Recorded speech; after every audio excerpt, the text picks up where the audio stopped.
السلام علیکم ورحمۃ اللہ وبرکاتہ۔ عزیز طلباء و طالبات، الجزء الاول سورۃ الاحزاب کی ہم 20 آیات پڑھ چکے تھے، اور الجزء الثانی من ہدی الحدیث یعنی احادیث کے حصے سے ہم نے 3 حدیثیں پڑھ لی تھیں، حدیث نمبر 11، حدیث نمبر 12 اور حدیث نمبر 13۔ اب ہم چلتے ہیں الجزء الثالث کی طرف، موضوعاتی مطالعے کی طرف۔ اس میں 5 چیپٹرز ہم نے پڑھنے ہیں، 5 ابواب ہیں، تو اس کا ہم 4 جو ابواب تھے وہ آپ 9th کلاس میں پڑھ چکے تھے، تو 5واں باب جو ہے اس کا طہارت اور جسمانی صفائی کا، وہ ہم پڑھ لیتے ہیں۔ میرے پاس بک پہ پیج نمبر ہے 67، تو یہاں سب سے پہلے ہم ریڈنگ کر لیتے ہیں تاکہ ہمیں تلفظ بھی اچھی طرح پڑھنا آ جائے، اور دوسرا یہ کہ جب ہم الفاظ کی بناوٹ کو دیکھیں گے، الفاظ کو لکھا ہوا دیکھیں گے، تو پھر ہماری املا بھی درست ہوگی، کیونکہ تب تک ہم کسی لفظ کو ٹھیک نہیں لکھ سکتے جب تک اس لفظ کا نقش ہمارے ذہن میں موجود نہ ہو۔ جب ہمارے ذہن میں لفظ کا نقش موجود ہوگا تو پھر ہی ہم وہ لفظ لکھ پائیں گے۔ اور عموماً ایسے ہوتا ہے، چونکہ ہم ریڈنگ کرتے نہیں ہیں، مطالعہ ہم کرتے نہیں ہیں، تو جب لکھنے بیٹھتے ہیں تو پھر سوچ میں پڑ جاتے ہیں، اوہو یہ لفظ پتہ نہیں لکھا کیسے جائے گا۔ تو سب سے پہلے بنیادی طور پر ہم اس کی ریڈنگ کر لیتے ہیں تاکہ یہ الفاظ کا جو نقش ہے وہ ہمارے ذہن میں منقش ہو جائے، اور لکھتے وقت تاکہ وہ املا ہمارے ذہن میں مستحضر ہو۔ تو دیکھیے، شروع کرتے ہیں۔ بسم اللہ الرحمن الرحیم۔ طہارت اور جسمانی صفائی۔ اسلام ایک مکمل ضابطۂ حیات اور دین فطرت ہے۔ اسلام ایک مکمل ضابطۂ حیات ہے کہ انسان کے پیدا ہونے سے لے کر مرنے تک جو بھی چیزیں ضرورت پڑتی ہیں، جو مسائل درپیش آتے ہیں، تمام کا حل قرآن مجید میں اور بالخصوص اسلام میں موجود ہے۔ اور دین فطرت، اور اسلام دین فطرت ہے۔ دین فطرت کیسے ہے کہ انسان فطری طور پر، طبعی طور پر انہی چیزوں کو پسند کرتا ہے جو اسلام میں موجود ہیں۔ اب یہ چیپٹر صفائی والا ہے، تو ہم دیکھیں صفائی کو ہر بندہ پسند کرتا ہے، مسلمان ہو، کافر ہو، چھوٹا ہو، بڑا ہو، جو ہے مرد ہو، عورت ہو، صفائی کو سبھی پسند کرتے ہیں۔ اور صرف صفائی کو پسند ہی نہیں کرتے، بلکہ جو شخص بھی صاف ستھرا رہنے والا ہوتا ہے، جو گھر جس میں ہم رہتے ہیں وہ صاف ستھرا ہو، جس کلاس روم میں بیٹھ کے ہم پڑھتے ہیں وہ صاف ستھرا ہو، ہمارا بیگ ہے، ہمارے کپڑے ہیں، ہمارا لباس ہے، جو کچھ بھی ہماری زندگی سے متعلقہ چیزیں ہیں، اگر وہ صاف ستھری ہوتی ہیں تو یہ کہ ہمیں پسند بھی آتی ہیں، اور ہم خود ان چیزوں کو بہتر سمجھتے ہیں، اور جو شخص صفائی پسند ہوتا ہے وہ بھی ہماری نظر میں ایک اچھا انسان ہوتا ہے، اسے ہم ایک اچھا انسان سمجھتے ہیں۔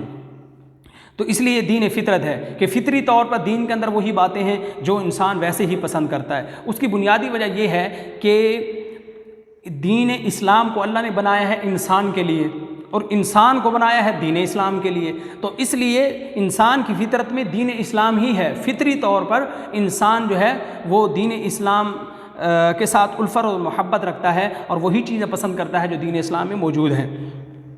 پھر انسان کے اوپر خواہشات کا تسلط اور غلبہ ہو جاتا ہے، انسان ادھر ادھر کی باتوں میں ماحول خراب ملتا ہے، جس کی وجہ سے اپنی فطرت سے ہٹ جاتا ہے، ورنہ اگر طبعی طور پر، فطری طور پر انسان جو ہے مسلمان ہی پیدا ہوا ہے، یہ ایک حدیث کا مفہوم بھی ہے۔ اللہ تعالیٰ نے اپنی اس دین میں تمام انسانوں، خاص طور پر مسلمانوں کو، تمام چھوٹی اور بڑی باتوں سے قرآن و حدیث کے ذریعے آگاہ کر دیا ہے، اور نبی کریم صلی اللہ علیہ وآلہ وسلم کو آخری نبی بنا کر اپنے دین کو عملی طور پر سمجھا دیا ہے تاکہ ہر چیز واضح ہو جائے۔ دیکھیے، اللہ نے قرآن مجید میں اصول بیان کر دیے، اب وہ صرف لکھائی کی حد تک تھے، وہ ریٹن فارم میں تھے، اب عملی طور پر، مشقی طور پر کسی نے کیے نہیں تھے، تو اس لیے رسول اللہ صلی اللہ علیہ وسلم کو مبعوث کیا گیا تاکہ آپ صلی اللہ علیہ وسلم عملاً وہ کام کر کے دکھائیں، تاکہ امت کو پتہ چل جائے کہ اس کام کو کیا کیسے جاتا ہے۔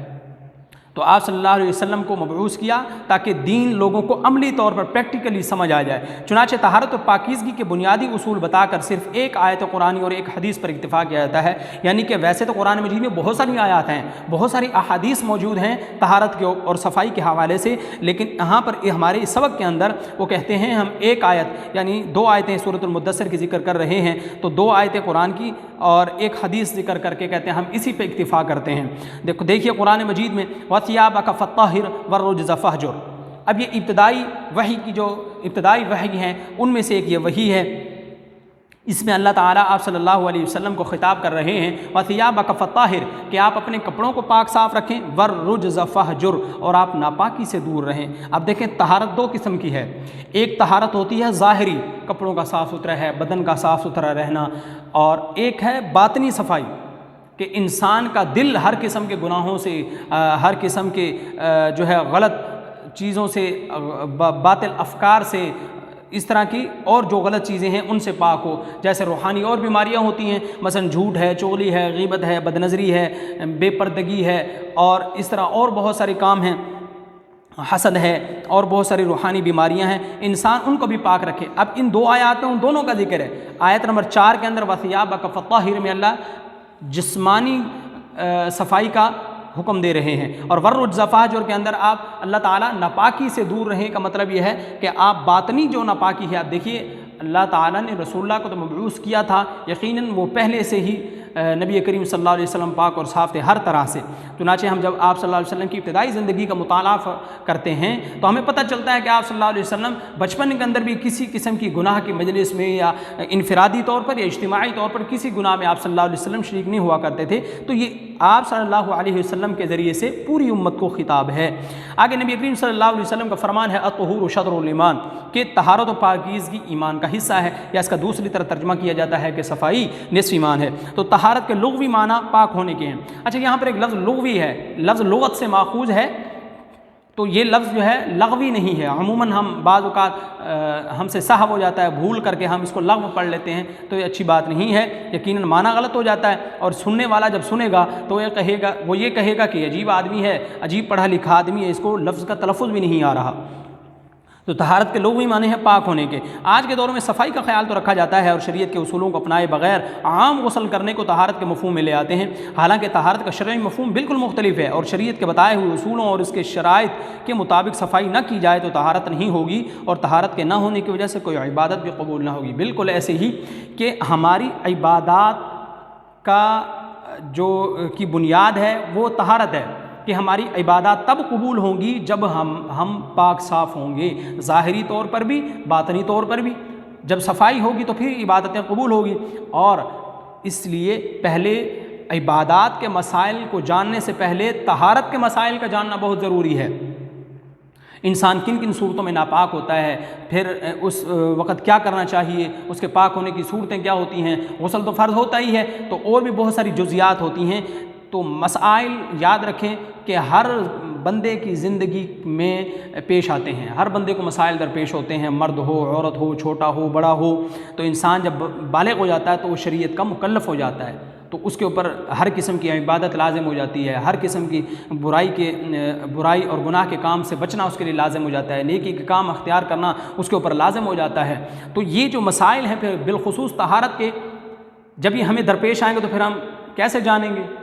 یقیناً جن کی یہ فیلڈ ہے، جو اہل علم لوگ ہیں، جن کو قرآن و حدیث کا علم ہے، جو بہت سارے فقہی مسائل ہوتے ہیں، تو ہم یہ تبھی جان سکتے ہیں جب ہم ایسے بندے سے مسئلے پوچھیں گے جس کی وہ فیلڈ ہے۔ تو اس لیے ہمیں مسائل جب درپیش ہو تو ہمیں ضرور پوچھنا چاہیے، اور اگر کسی کو مسئلہ درپیش ہے تو آپ لوگ ہم سے بھی پوچھ سکتے ہیں، اپنے اساتذہ کرام سے، اساتذہ میں سے بھی وہ جو مسائل بتانے کے ماہر ہوں، یعنی جنہوں نے پڑھا ہوا ہو وہی، تو وہیں سے مسئلہ پوچھنا چاہیے۔ اگر آپ کسی ایسے شخص سے مسئلہ پوچھیں گے جس کو دین کا علم نہیں ہے، تو اس صورت میں اگر وہ مسئلہ آپ کو غلط بتاتا ہے وہ تو گناہ گار ہوگا ہی، کہ اس نے آپ کو بغیر خبر کے، خود بغیر اطلاع پائے آپ کو مسئلہ بتا دیا، اس صورت میں آپ بھی گناہ گار ہوں گے۔ اس لیے کہ دنیا میں ہم دیکھیں، ہم دنیا کے اندر ایسے بندے کے پاس ہی کوئی کام لے کے جاتے ہیں جو بندہ جس فیلڈ کا ماہر ہوتا ہے۔ اب مثال کے طور پر جب آپ سائنس سبجیکٹس پڑھتے ہیں تو یقیناً آپ کسی آرٹ سبجیکٹ والے کے پاس نہیں جائیں گے۔ کیوں؟ اس لیے کہ ہم میں سے ہر بندے کی تمنا ہے میں اپنا سبجیکٹ اسی سے پڑھوں جو جس فیلڈ کا ماہر ہے۔ سائنس والا سائنس سبجیکٹ پڑھائے، آرٹس والا جو اپنے سبجیکٹ میں ماہر ہے وہ اس کو پڑھائے، جو ہے اسلامیات کا جو اس میں ماہر ہے، کیونکہ اسلامیات کا جو مسئلہ یہ ہوتا ہے کہ اس میں مسائل بہت درپیش ہوتے ہیں۔ جب ہم قرآن مجید کو پڑھتے ہیں، احادیث کو پڑھتے ہیں، تو بہت سارے مسائل ہماری زندگی میں جو پہلے سے موجود ہوتے ہیں، پھر وہ ہمارے ذہن میں ابھرنا شروع ہوتے ہیں، پھر پوچھتے ہیں، تو یقیناً مسئلہ بتانے کے لیے قرآن و سنت کا علم ہونا ضروری ہے۔ تو اس لیے جو مسائل کا تعلق قرآن و سنت کی فیلڈ سے ہے تو ہمیں مسئلہ بھی اسی فیلڈ سے متعلقہ بندے سے پوچھنا چاہیے۔ تو ایسے ہی اگر آپ کو طہارت سے متعلق کوئی مسئلہ درپیش ہوتا ہے، نماز سے متعلق کوئی بھی دینی مسئلہ درپیش ہے، تو آپ ہم سے بلا جھجک پوچھ سکتے ہیں، اور نمبر ہمارا دیا گیا ہے واٹس ایپ نمبر پہ، وہاں موجود ہے نمبر، تو وہاں آپ جو مسئلہ آپ کو درپیش ہوتا ہے وہ آپ پوچھ سکتے ہیں۔ تو تو یہاں پر کیا ہے، عبادت کے لیے ضروری ہے کہ طہارت ہو پہلے، تاکہ ہمارا جب ہم پاک صاف ہوں گے، وضو ہوگا، غسل ہوگا، تو اس کے بعد جو ہم عبادت کریں وہ مقبول ہو۔ اب طہارت میں دو چیزیں شامل ہیں، ایک وضو، دوسرا غسل۔ نماز سے پہلے وضو کرنا لازمی ہے، بشرطے کہ جسم اور لباس پاک ہو۔ یہ وضو کرنا لازمی نماز کے لیے تب ہے جب پہلے وضو نہ ہو، تو پھر وضو کرنا لازمی ہے۔ اور اگر جسم اور لباس پاک نہیں ہے، بالخصوص جب جسم پاک نہیں ہے، تو وضو سے پہلے غسل کو پاک کرنا اور لباس کو پاک کرنا بھی لازمی ہے۔ وضو کے 4 فرائض ہیں۔ نمبر 1، چہرے کا دھونا۔ چہرے کی مقدار کیا ہے؟ پیشانی کے بالوں سے لے کر کے ٹھوڑی کے نیچے تک، ایک کان کی لو سے لے کر دوسرے کان کی لو تک، اور کوہنیوں سمیت دونوں ہاتھوں کا دھونا، اور سر کا مسح کرنا۔ یہ سر کا مسح کرنے سے مراد چوتھائی سر کا مسح کرنا ہے، یعنی کہ فرض مقدار چوتھائی سر کا مسح کرنا، پورے سر کا مسح کرنا فرض نہیں ہے، بلکہ پورے سر کا مسح کرنا سنت وہ آگے آئے گا۔ اور ٹخنوں سمیت دونوں پاؤں دھونا، اور ان چاروں اعضاء کو ایک ایک مرتبہ دھونا فرض ہے۔ ایک مرتبہ دھونے سے مراد یہ ہے کہ ایک مرتبہ یہ دھل جائیں۔ اگر ایک مرتبہ ہم نے پانی منہ پہ بہایا ہے لیکن ہمیں یہ یقین ہے کہ ہمارا منہ پورا نہیں دھلا، تو اس کا مطلب فرض ادا نہیں ہوا۔ فرض ادا تب ہوگا جب ہمارا پورا منہ کا جو ایریا جو شریح ہے وہ دھل جائے۔ اور ایسے ہی ہمارے بازو جب دھل جائیں، پاؤں دھل جائیں، سر کا مسح ہو جائے چوتھائی سر کا، تو یہ اتنی مقدار فرض ہے۔ ان کے علاوہ باقی چیزیں سنت اور مستحب ہیں، مسواک کرنا ہے، دعائیں پڑھنا ہے، اور قبلے کی طرح رخ کر کے بیٹھنا ہے، اونچی جگہ پر بیٹھنا، پاک جگہ پہ بیٹھنا، یہ اور بہت ساری چیزیں ہیں جو مسنون ہیں یا پھر مستحب ہیں۔ وضو کرنے کا طریقہ، وضو کرنے کا مسنون طریقہ حسب ذیل ہے، یعنی در ذیل ہے۔ نمبر 1، اچھی طرح ہاتھوں کو دھونا، 3 بار کلی کرنا۔ اب یہ اچھی طرح ہاتھوں کو دھونا 3 مرتبہ ہے، اسی طرح 3 مرتبہ کلی کرنا، 3 بار ناک میں پانی ڈال، اچھی طرح پانی ڈالنا۔ اب کلی کیا ہے؟ اب جب غسل فرض ہو جائے، اصل میں تو بات چل رہی ہے وضو، صرف وضو کی چل رہی ہے، تو ہم اسی پر اکتفا کرتے ہیں کہ 3 مرتبہ کلی کی جائے، منہ بھر کر کے کر لی جائے اگر روزہ نہیں ہے۔ ایسے ہی ناک میں پانی بھی اچھی طرح ڈالنا کہ نرم ہڈی تک پانی پہنچ جائے۔ چہرے کو پیشانی کے بالوں سے ٹھوڑی کے نیچے تک اور ایک کان کی لو سے دوسرے کان کی لو تک اچھی طرح دھونا۔ کوہنیوں سمیت بازوں کا دھونا، سر کا مسح کرنا، ٹخنوں سمیت دونوں پاؤں کو دھونا۔ وضو کرتے ہوئے یہ خیال کرنا کہ پہلے جسم کا دایاں حصہ اور پھر بایاں حصہ دھویا جائے۔ مثلا ہاتھ دھونے ہیں یا بازو جیسے دھونے ہم نے، تو پہلے دایاں بازو دھونا ہے، پھر بایاں بازو دھونا ہے۔ پاؤں دھونے ہیں تو پہلے دایاں پاؤں دھونا ہے، پھر بایاں پاؤں دھونا ہے۔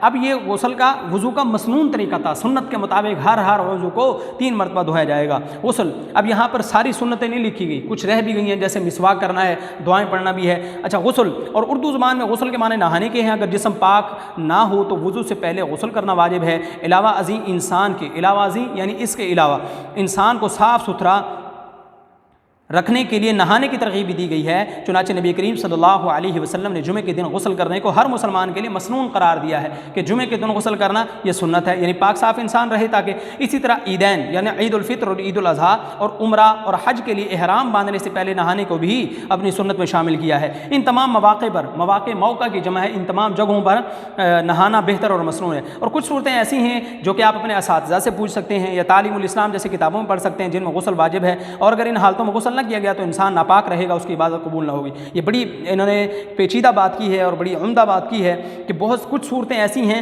جو آپ اپنے اساتذہ سے پوچھ سکتے ہیں۔ یقیناً ان کو کتابوں میں لکھنا مشکل ہوتا ہے، یا یہ ہے کہ یقیناً کتابیں تو کوئی بھی پڑھ سکتا ہے، جس کو مسئلے کی ضرورت نہیں وہ بھی پڑھ سکتا ہے۔ تو اس لیے جس کو جو چیز ضرورت ہو بقدر ضرورت اور بوقت ضرورت، جس کو جو مسئلہ درپیش ہے، جس وقت درپیش ہے، جتنا درپیش ہے وہ اسی وقت ہی پوچھے، بہتر صورت یہی ہے۔ ورنہ انہوں نے کتاب کا حوالہ بھی دیا ہے، تعلیم الاسلام، تقریباً یہ 4 حصوں میں ہے۔ ہم نے پڑھی تھی ابتدائی درجات کے اندر، کوئی تقریباً جو شروع کا پہلا درجہ ہوتا ہے اس میں تعلیم الاسلام پڑھاتے ہیں، اس میں چھوٹے سے باریک مسائل لکھے ہوئے ہیں، تو یہ ہم میں سے ہر ایک کے پاس ہونی چاہیے۔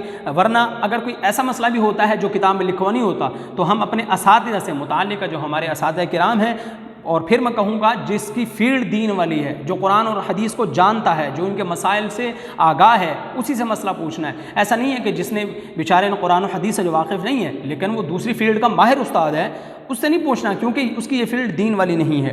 عموماً ہم ایسے کرتے ہیں کہ جو اپنے اساتذہ کرام خواہ وہ جس فیلڈ سے بھی ہوں، سائنس سبجیکٹ سے متعلقہ ہیں، کسی دوسرے سبجیکٹ سے متعلقہ ہیں، ہم ان سے مسئلہ پوچھ لیتے ہیں، اور بعض اوقات چونکہ ان کو بھی علم نہیں ہوتا وہ بھی بلا جھجک بتا دیتے ہیں، تو اس صورت میں پھر ہم دونوں گناہ گار ہوتے ہیں۔ یہ ہماری ذمہ داری ہے کہ جو چیز ہمیں جہاں سے ضرورت ہے وہیں سے لینی چاہیے۔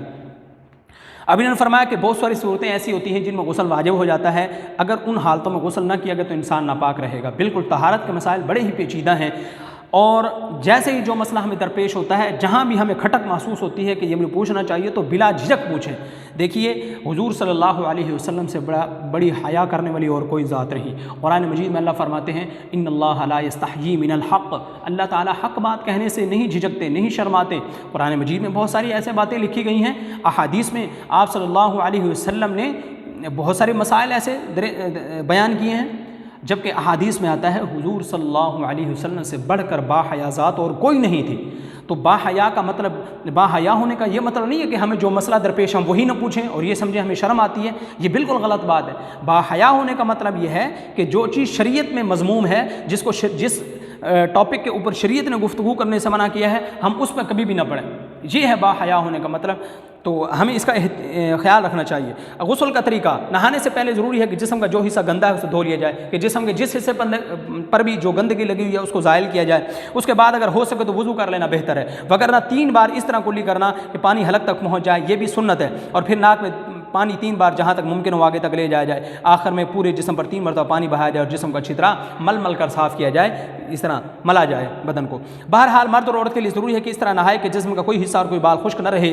اچھا، اوپر ایک بات آئی ہے کہ وضو کر لینا بہتر ہے، اس کے ساتھ یہ مسئلہ بھی یاد رکھیں، اگر کسی آدمی پر غسل واجب ہو یا غسل واجب نہ ہو، وہ صرف نہا لیتا ہے تو نہانے سے وضو ہو جائے گا۔ اس کی وجہ یہ بھی یاد رکھ لیں کہ وضو کے اندر 4 چیزیں ہیں فرض، جو بندہ وہ 4 فرض ادا کر لے اس کا وضو ہو جائے گا۔ وہ فرض اوپر آ چکے ہیں، میں دوبارہ ان کو ذکر نہیں کرتا، وقت کم ہے۔ تو 4 فرض ہیں، ان 4 فرضوں کو جو بندہ ادا کر لے گا اس کا وضو ہو جائے گا۔ اب جب ہم غسل کرتے ہیں وہ 4 فرض پورے ہو جاتے ہیں۔ کون سے 4 فرض؟ منہ بھی دھل گیا، بازو بھی دھل گئے، چوتھائی سر کا، یقیناً جب ہم ہاتھ پھیرتے ہیں سر کے اوپر تو وہ ہاتھ بھی پھر جاتا ہے، چوتھائی سر کا مسح بھی ہو جاتا ہے، دونوں پاؤں بھی دھل جاتے ہیں، تو فرض ادا ہو جاتا ہے۔ فرض ادا ہونے کی وجہ سے جب غسل ہوا تو وضو بھی ہو گیا، ساتھ وضو سے الگ کرنے کی ضرورت نہیں ہے۔ اچھا، بہرحال مرد اور عورت کے لیے ضروری ہے کہ اس طرح نہائے کہ جسم کا کوئی حصہ، کوئی بال جگہ خشک رہے، پانی اعتدال کے ساتھ استعمال کیا جائے، خواہ مخواہ پانی ضائع نہ کیا جائے، غسل خانے میں نہایا جائے، اور اگر غسل خانہ میسر نہ ہو تو کپڑا پہن کر مرد کے لیے نہانے کی اجازت ہے۔ البتہ عورت کے لیے ضروری ہے کہ پردے میں نہائے، غسل کرتے وقت گنگنانے اور باتیں کرنے سے منع کیا گیا ہے۔ شریعت نے جو طریقے مقرر کیے ہیں ان کا مقصد انسان کو نقصان یا تکلیف پہنچانا نہیں، بلکہ یہ تو اس کے فائدے کی باتیں ہیں۔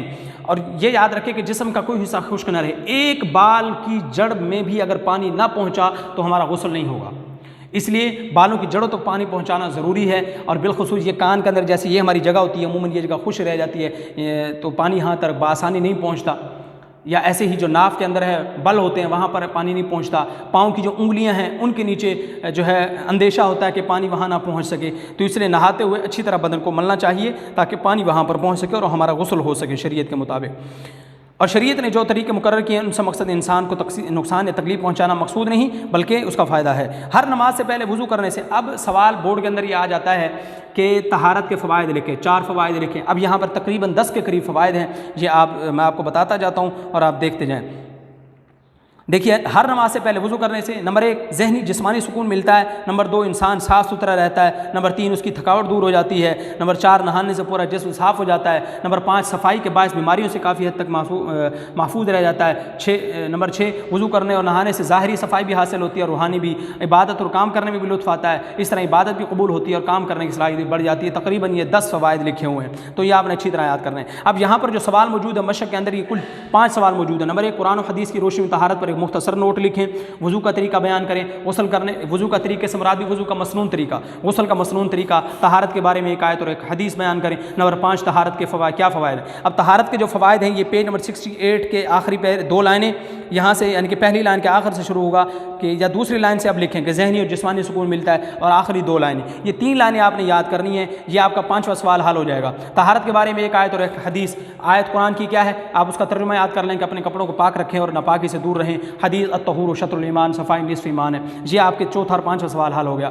وضو کا طریقہ مسنون کیا ہے، غسل کا طریقہ مسنون کیا ہے، وہ اس کتاب میں موجود ہے، یہاں سے یاد رکھ لیں تب بھی ٹھیک ہے، ورنہ ہم یونیک نوٹ سے پڑھ لیں گے۔ اب رہ گیا باقی سوال نمبر 1، وہ میں نے نیچے سے شروع اس لیے کیا کہ نیچے والے سوال آسان تھے، اس لیے تاکہ بات ان پر جلدی ہو سکے۔ تو سوال نمبر 1 قرآن و حدیث کی روشنی میں طہارت پر ایک مختصر نوٹ لکھیں، یا بعض اوقات آتا ہے ایک جامع نوٹ لکھیں، یا قرآن و سنت کی روشنی میں طہارت کی اہمیت و فضیلت پر گفتگو کریں۔ سوال کی نوعیت تبدیل ہو سکتی ہے لیکن جواب ایک ہی ہے۔ تو ہم یونیک نوٹ سے سوال نمبر 1 پڑھ لیتے ہیں جلدی سے۔ تو عزیز طلباء، یہ میرے پاس یونیک نوٹس کا پیج نمبر ہے 117۔ تو ہم دیکھیے اس کا جواب، پہلے سوال پڑھ لیتے ہیں۔ نمبر 1، قرآن و حدیث کی روشنی میں طہارت پر ایک مختصر نوٹ لکھیں، جامع نوٹ لکھیں۔ انہوں نے نئے انداز سے سوال کیا ہوا کہ طہارت کا مفہوم نیز پاکیزگی حاصل کرنے کے طریقے لکھیں۔ جواب، طہارت کا معنی، طہارت کے لغوی معنی پاک ہونے، پاکیزگی حاصل کرنے، ناپاکی سے دور رہنے کے ہیں۔ طہارت کا مفہوم، شریعت کے بتائے ہوئے طریقوں کے مطابق نجاست اور گندگی کو اب یہ لغوی معنی اس کا آ گیا کہ طہارت کے لغوی معنی پاک ہونا، پاکیزگی حاصل کرنا، ناپاکی سے دور رہنا۔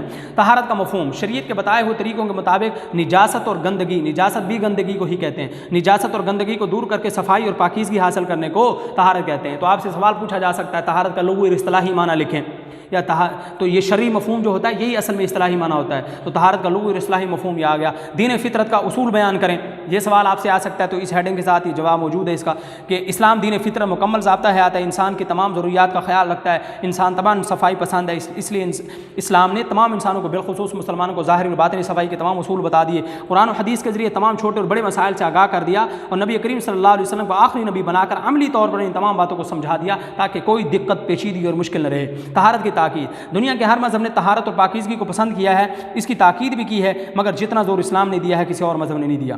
اچھا، آگے یہ طہارت کی اہمیت قرآن کی روشنی میں آ رہی ہے، یہ ہیڈنگ آپ نے کرنا یہ ہے کہ ان آیات کو تو یاد نہیں کرنا، اگر آپ میں سے کوئی آسانی سے آیات کو یاد کرنے کے ساتھ ساتھ ان کا متن تحریر کر سکتا ہے، رسم الخط بھی اس کو آتا ہے، تو پھر وہ آیتوں کو ضرور یاد کرے اور لکھ لے، ورنہ صرف آپ یہ ہیڈنگ دے دیں گے آیت نمبر 1 طہارت کی اہمیت قرآن آیات کی روشنی میں، یہ ہیڈنگ دینے کے بعد آپ لکھیں گے آیت نمبر، یہ نیچے والا لائن بھی لکھ لیں، قرآن مجید میں بے شمار جگہ پر طہارت تزکیہ نفس کی تلقین کی گئی ہے۔ اچھا، یہاں پر ایک بات یہ بھی یاد رکھ لیں، ایک آتا ہے طہارت بدن، دوسرا آتا ہے تزکیہ نفس، اس کو دوسرے لفظوں میں یوں بھی تعبیر کرتے ہیں کہ تصفیہ قلب۔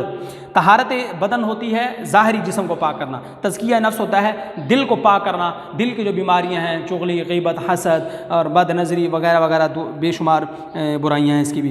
تو اب آپ نے لکھنا ہے کہ آیت نمبر 1 کا مفہوم، آیت نمبر 2 کا مفہوم، آیت نمبر 3 کا مفہوم، ساری آیتوں کے ترجمے آپ نے لکھ دینے ہیں۔ میں سے آیتوں کے ساتھ ساتھ ترجمہ بھی پڑھتا چلا جاتا ہوں تاکہ ویڈیو ہماری جو ہے زیادہ طویل نہ ہو سکے۔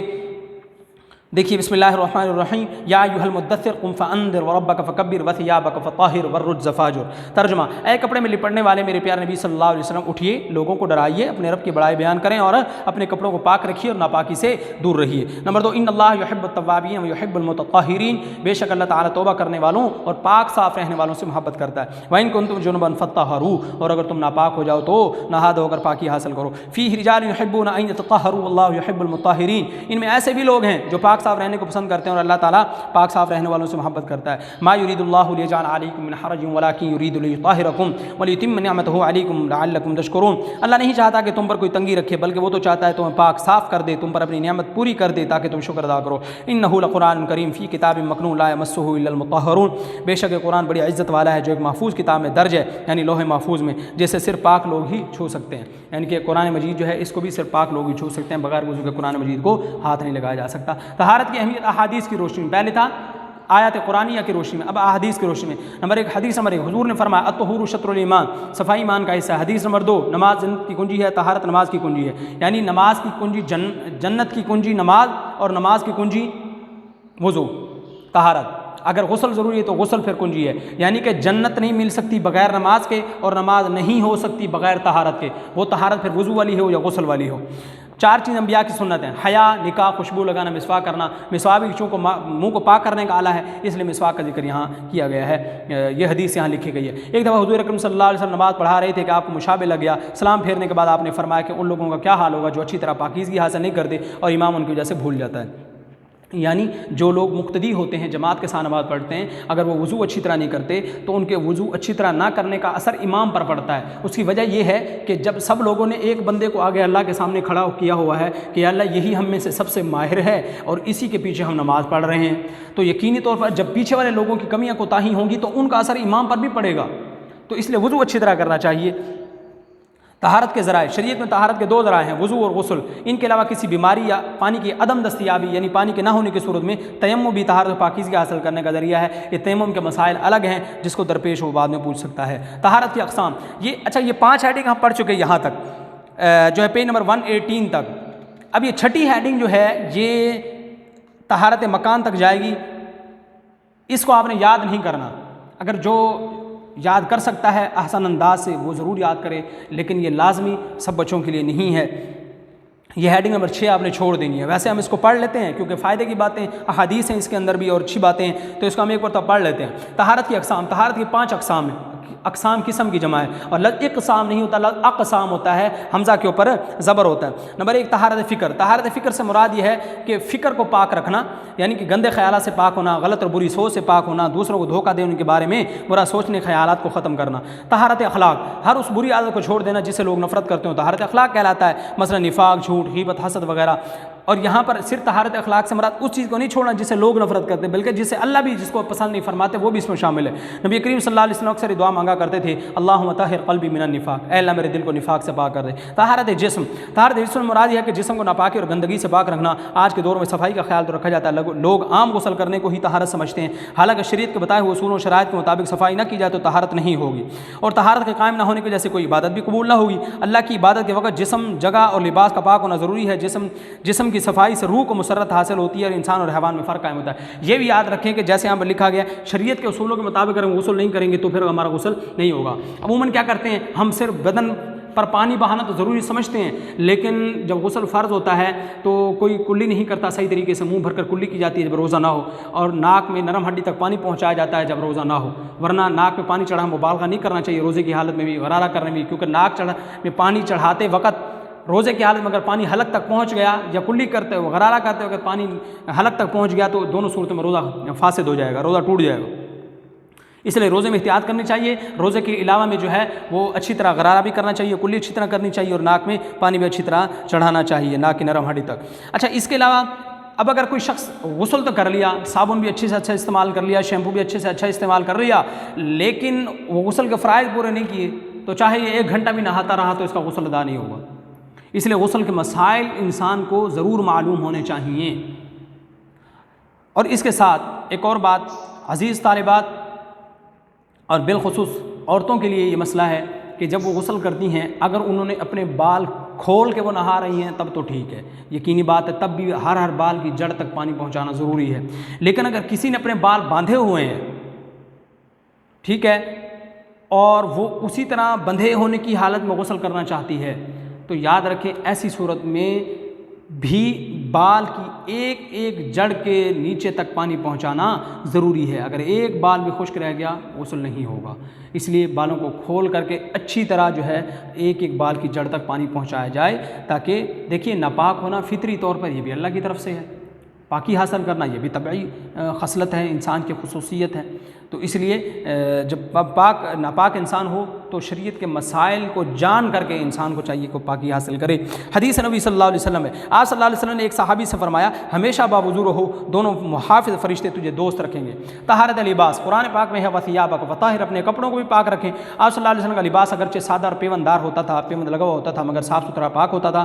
آپ صلی اللہ علیہ وسلم اپنے صحابہ کو بھی پاک اور صاف لباس پہننے کی تلقین فرمایا کرتے تھے۔ طہارت مکان کہتے ہیں جگہ کو، جیسے ہم کہتے ہیں جی ہم اپنے مکان میں، یعنی جو ہماری جگہ تھی رہنے کی رہائش ہے وہیں پہ رہیں۔ طہارت مکان سے مراد یہ کہ جس جگہ ہم نماز پڑھیں وہ پاک ہو، جہاں ہم رہتے ہیں یعنی گھر کی صفائی ضروری ہے، دفتر، کارخانہ، اسکول، جہاں ہم کام کرتے ہیں پڑھتے ہیں صفائی رکھنی چاہیے، جہاں ہم کھیلتے ہیں لان وغیرہ ہے، ٹھیک ہے، باہر پلاٹ وغیرہ جہاں پر ہم ٹہلتے ہیں، ان بچے جو بریک ٹائم ہوتا ہے اس میں ریپر پھینک دیتے ہیں، اسکول کے اندر، کلاس روم کے اندر پھینک دیے، کھانے کے بعد جو ہے ایک کونے میں چھپا دیا، کسی کی چیئر کے نیچے چھپا دیا، کسی بیگ کے اندر ڈال دیا، چھپا دیا، تو یہ ساری باتیں انسان کی تہذیب کے خلاف۔ یاد رکھیں تعلیم کا مقصد نظم و ضبط، سلیقہ مندی اور تربیت ہے۔ اگر یہ چیزیں ہمیں تعلیم سے حاصل نہیں ہوتی تو پھر یاد رکھیں ہماری تعلیم کا کوئی فائدہ نہیں ہے، بالکل ذرا بھی کوئی فائدہ نہیں ہے۔ تو اس لیے جو تعلیم کا اصل مقصد ہے اس کو ملحوظ خاطر رکھنا چاہیے۔ جس گاؤں یا شہر میں ہم رہتے ہیں اسے پاک صاف رکھنے کی کوشش کریں، وہ ملک جس کے ہم باشندے ہیں اور یہ دنیا جو تمام انسانوں کے رہنے کا ایک بہت بڑا گھر ہے، اسے صاف رکھنا ہم سب انسانوں کا فرض ہے۔ ارشاد باری تعالیٰ ہے وَعَهِدْنَا إِلَىٰ إِبْرَاهِيمَ وإسماعیل أَن طَهِّرَا بَيْتِي لِلطَّائِفِينَ وَالْعَاكِفِينَ وَرُكَّعِ السُّجُودِ، ہم نے ابراہیم اور اسماعیل سے عہد لیا کہ میرے گھر یعنی بیت اللہ شریف کو طواف کرنے والوں اور اس میں اعتکاف کرنے والوں، رکوع سجود کرنے والوں کے لیے پاک صاف رکھیں۔ طہارت کے فوائد یہ پہلے میں بتا چکا ہوں تو ان کا ذکر کرنے کی ضرورت نہیں ہے، تاکہ بات زیادہ لمبی نہ ہو، تو ہم کتاب میں پڑھ چکے وہی انہوں نے یہاں پر لکھے ہیں۔ تو یہ سب ایک سوال نمبر 1 آپ نے اچھی طرح یاد کرنا ہے، اس کا مطالعہ کرنا ہے، مشکل الفاظ کے معنی آپ نے خود سے لکھنے ہیں۔ تو اللہ سے دعا ہے اللہ تعالیٰ میں کہی سنی باتوں پر عمل کرنے کی توفیق نصیب فرمائے اور اپنی پوری زندگی اسلام کے مطابق گزارنے کی توفیق نصیب فرمائے۔ السلام علیکم ورحمۃ اللہ وبرکاتہ۔